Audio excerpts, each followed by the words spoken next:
I was finally able to find this particular colorway, which is OG, of one of my favorite models that released last year and made the biggest comeback in the recent years. Hey guys, welcome back to a Kicks Reasons channel, and today we're looking at the white, black, and gray OG colorway of the Reebok above the rim pump vertical. And I've talked about it many times in my previous videos. This is my favorite release in the last couple of years, probably in the last decade or even more.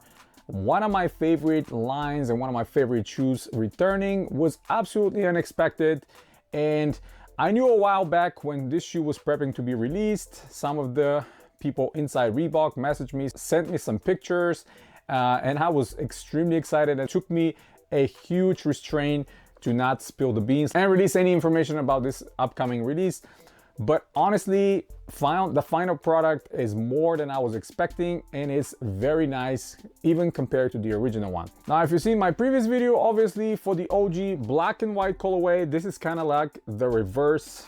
Well, it was not really reverse because we had the gray over here, and obviously the OG had a little bit of different things, like the outsole here, this was gray, we had a gray portion right here, so it was not really black like that. There's some changes, but the upper for the most part is just like on the original one. Now this is almost one-to-one to the original, the black and white, which I wear and I will continue to wear this winter because this is absolutely amazing. But the white and black was also a must, and you guys are going to see them on the details. Obviously, some of the things that I absolutely love about this shoe, and one of the signature designs from E. Scott Morris that he implemented across the whole line, his impact and his signature across the slew of models from Reebok from the early to mid 90s was very easily recognizable, very easily distinguished between the different models, and you knew that he's the designer.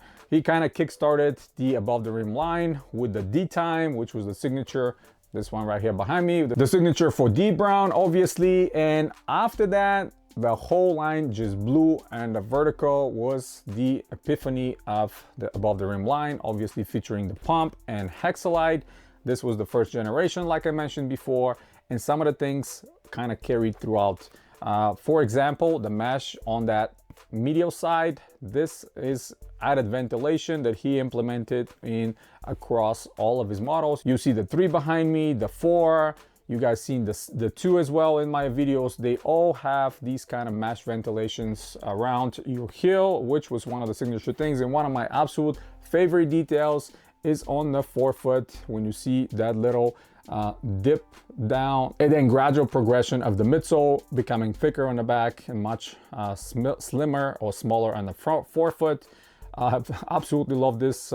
Always reminded me of a speedboat, always gave some extra look on these shoes, and I absolutely love when that was implemented. And it was implemented across many models. You can see the D-Factor low right here, the Spectre. There are tons and tons of other models that implemented the same detail. So back to these ones, I'm not sure why were they released so limited in the US. They were released more overseas. They were released in more numbers in Canada. So in fact, I ordered these from Canada, eBay. Somebody was selling them on eBay from Canada, so I grabbed a pair in my size, obviously DS. But just like the black and white, the midsole is extremely soft. This is EVA. They will never crumble, they will never crack, or will never deteriorate.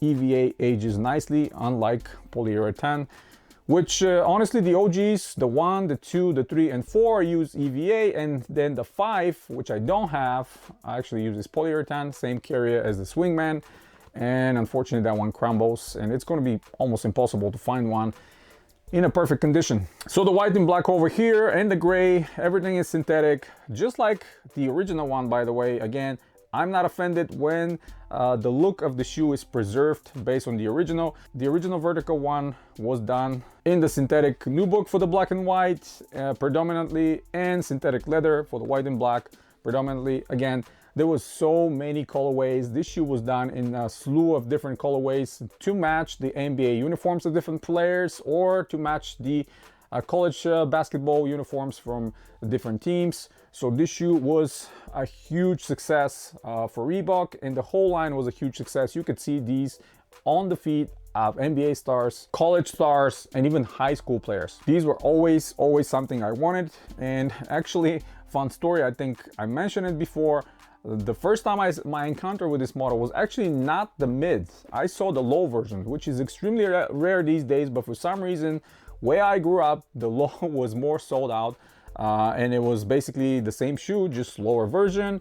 But the lows always, pretty much always had their heel chamber over here. So the pump was pumping the heel all around your heel and not the midfoot section like the mid version, and the high was all around. But the lows had the heel, and I absolutely love that model. I wish they will release that, and I wish they will release it proper with the heel pump. That will never happen, but I can still dream, right? The whites look great. They're, again, as I mentioned at the beginning, they're a must in anybody's collection if you're a huge fan of above the rim line like myself, just because how much history is behind this shoe, how much details is here. Obviously we have the above the rim logo right here on the first lace loop, just like all the other ones from the vertical line, and the competition man, the other logo for above the rim on top of the insole. The insole is nothing to write home about, it's just run-of-the-mill insole, but again, I prefer this insole instead of polyurethane because the polyurethane will crumble. Ideally, Reebok Athletics will be nice, but they stopped making those. They stopped implementing those in shoes. What else could have been nicer? Maybe Ortholite. Unfortunately, I haven't seen Ortholite for quite some time. I think the last one was the Kamikazes they were releasing. They had Ortholite, and that's about it.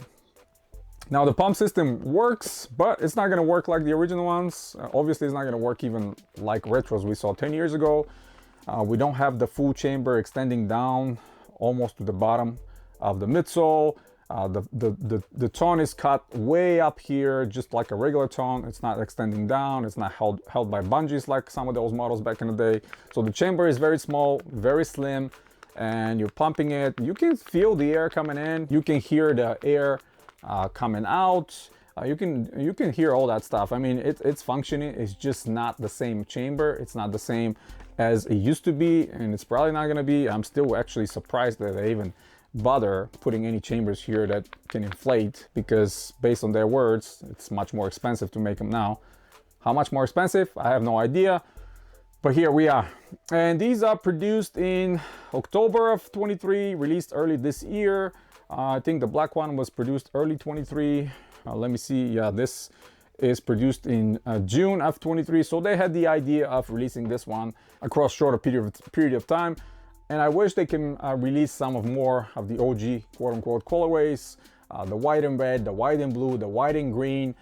All these were on feet of many players. They were representing the brand back in the day at NBA across different teams. Obviously, Seattle Supersonics, the Detroit Pistons, the Philadelphia Sixers. All that teams had many players with this shoe on their feet, and would have been really nice to see kind of a NBA teamed released, you know, with all these simple color combinations, white and red, white and blue.